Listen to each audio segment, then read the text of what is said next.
Si Amadou Ahidjo pouvait dire quelque chose, il vous dirait « Mon corps est peut-être prisonnier du sable de Dakar depuis 1989, mais mon esprit et mon âme n'ont jamais quitté la patrie camerounaise.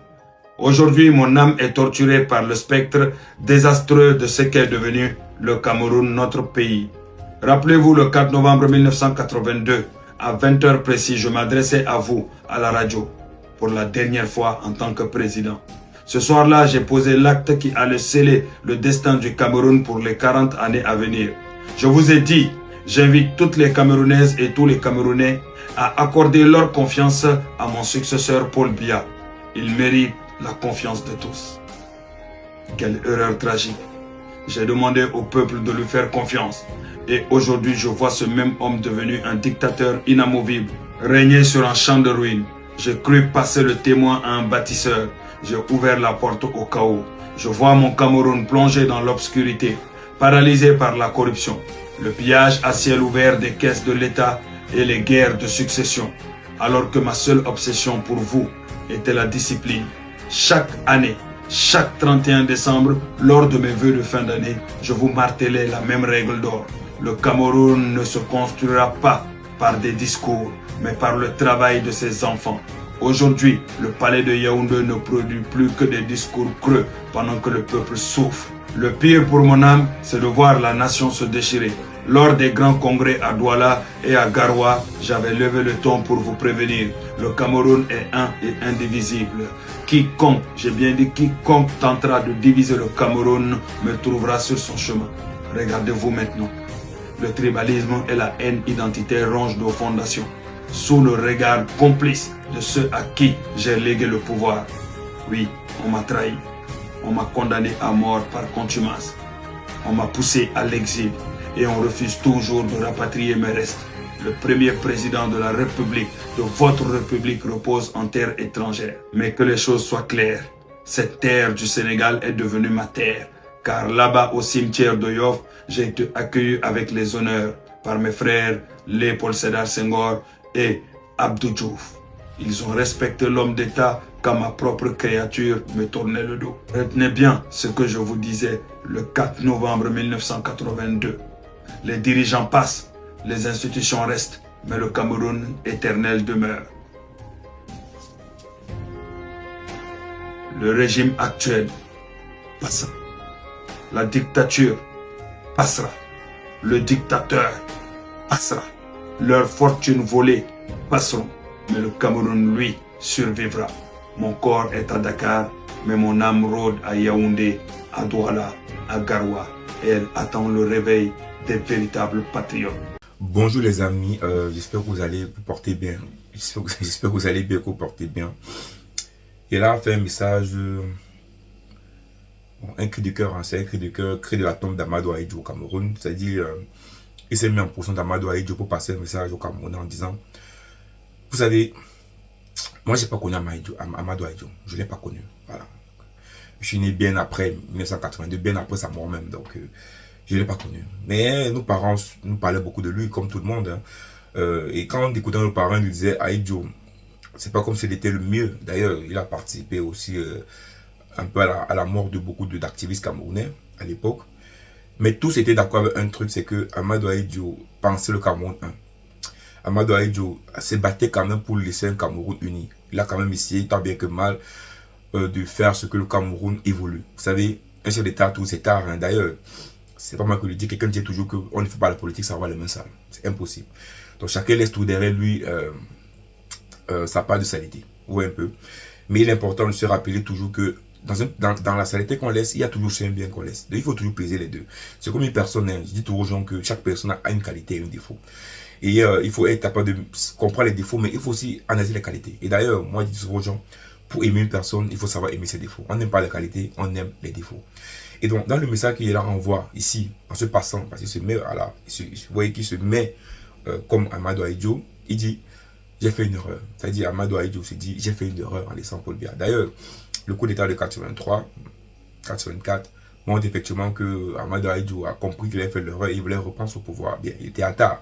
Mais je vous dis, il est là aujourd'hui, essaye tant bien que mal de montrer que il est avec le peuple camerounais, il est avec nous. Il est avec nous et c'est tellement vrai ce qu'il raconte, tellement vrai.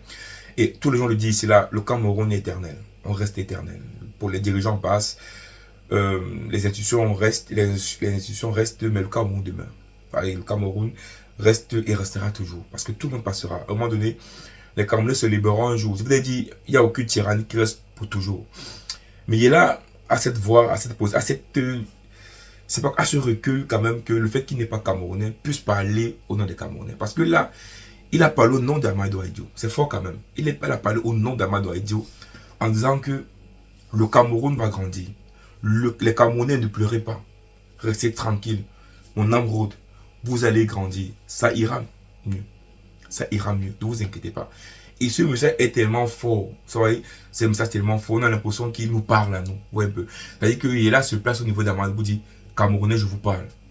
J'avais fait une erreur. Excusez-moi. J'avais fait une erreur. Excusez-moi. Mais je vous rappelle encore une fois de plus. Le Cameroun est un et indivisible. Et je vous ai dit plusieurs fois, le Cameroun ne se développera pas avec des discours creux, mais avec du travail. Il nous dit, on doit travailler. Malheureusement, les Camerounais travaillent énormément. Oui, le peuple camerounais travaille énormément. Le Camerounais travaille beaucoup. Parce que, et j'aime souvent dire, même que je dis souvent, nos mamans camerounaises, nos mères camerounaises travaillent énormément. Énormément. Combien de mères célibataires, quand je vois des mots Cameroun qui ont 3-4 enfants tout seuls, elles se battent énormément. Les Camerounais travaillent énormément. Mais la vérité, c'est qu'il n'y a personne qui pilote en fait.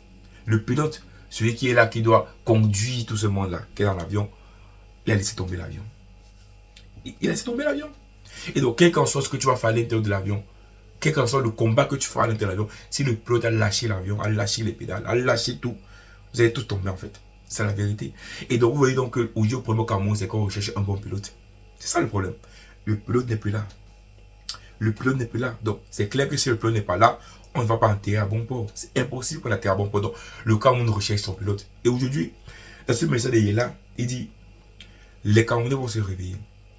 Des jours meilleurs arrivent. Amadou Ahidjo, qui est aujourd'hui au Sénégal, enterré au Sénégal, qui a été abandonné par Paul Biya. Parce que, comment comprenez-vous qu'une personne qui vous a mis, vous êtes là, vous est abandonné au Sénégal? Vous savez, ça montre déjà que Paul Biya ne retient pas les bons côtés, il retient que les mauvais. Parce que oui, lui, Amadou Ahidjo, peuvent être des personnes peut-être qui sont entendues avant 82, mais les coups d'État ont fait ce que peut-être, genre, il n'y a plus l'entente. Mais quand tu te rappelles quand même que cette personne-là t'a mis à une place, tu te souviens quand même un peu du bien. Et vous me direz, en politique, il n'y a pas d'amis. Malheureusement, c'est la politique, il n'y a pas d'amitié. La politique est sanguinaire, c'est dur, c'est cruel, c'est lamentable. C'est la politique. Mais franchement, il est là aujourd'hui comme une voix et comme un messager. Vous voyez un peu. Moi, je le vois comme un messager.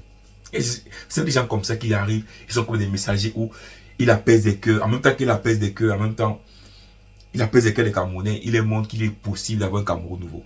Il est possible d'avoir un Cameroun où on est unis. C'est ça. Hein? Vous voyez, cette capacité. Et comme il est vraiment, il n'est pas Camerounais, il est sorti, il n'est pas du Cameroun. Sa voix résonne différemment. Ouais. Sa voix ne résonne pas comme un Bamileke, ou comme un Sawa, comme un Betty. Sa voix, il n'a pas cette résonance-là. C'est ça que j'ai le plus bien en fait. C'est que, à l'écouter, il n'a pas une résonance d'une ethnie au Cameroun. Il a une résonance totale, générale du Cameroun, en entier. Donc, que tu sois Bamileke, Bassa, quand tu l'écoutes, tu penses Cameroun, ou un peu, tu ne penses pas tribu. C'est la vérité. Moi, quand je parle en tant que Bamileke, d'autres, je vois les commentaires souvent, ah, le Bamileke là, ah, oui. Donc, mon message, quand je passe, même quand j'essaie de penser le message, en tant que uni, pas que uni, où on doit changer les choses, moi, me voir comme Bamileke, et il y aura Bamileke pour pouvoir, vous voyez un peu, donc, mais quand il est là, parle, vous n'allez pas lui dire ça. Vous n'allez pas lui dire ça. Et donc, son message peut être écouté, peut être compris. C'est pour ça que moi, j'aime partager ces messages. Et ce message qu'il nous a partagé aujourd'hui est très fort. Ce message est très fort. Et franchement, chapeau est là. Chapeau à ce monsieur. Je ne sais pas, quelqu'un l'a attaqué, un Camerounais l'a attaqué. Il a décidé de prendre. Et il s'informe tellement, ce gars. Quand il parle du Cameroun, on sent que le gars s'informe.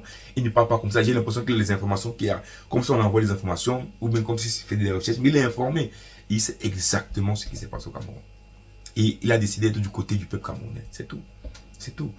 Franchement, il est là. Merci. Merci. Moi, je peux que te dire merci. Merci de prendre tout ton temps, ton énergie pour parler du Cameroun. Parce que ce que tu dis est tellement vrai. C'est nos vérités, c'est nos réalités. Malheureusement, dans un pays où les gens refusent d'accepter la vérité. Les gens font comme s'ils ne voyaient pas la vérité. Pourtant, c'est devant nos yeux. Merci de nous rappeler Amadou Ahidjo. Ce qu'Amadou Ahidjo a dit aux Camerounais. Je vous ai dit, moi, je ne l'ai pas connu. Donc, je peux rien dire. Moi, je connais Paul Biya. Je peux parler de Paul Biya. bien. Ahidjo, c'est les livres. D'autres parlent bien, d'autres parlent mal. Chacun a son approche d'Amadou Ahidjo.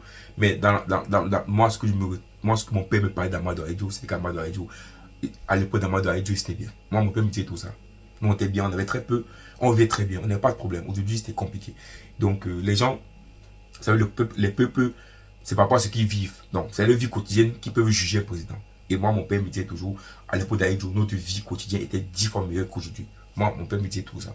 Et donc, je suppose que lui, ayant vécu les deux, il peut le dire clairement. Voilà la vérité. Donc, message toi est là, merci pour ton message. Et vraiment, continue à parler du Cameroun. Je pense que les Camerounais ont besoin de ça, d'une parole qui sort d'ailleurs, voilà, pour peut-être leur renforcer leur foi et renforcer leur espoir, renforcer surtout leur patriotisme pour pouvoir savoir que demain il y aura des combats difficiles, mais on doit être unis pour faire ces combats difficiles.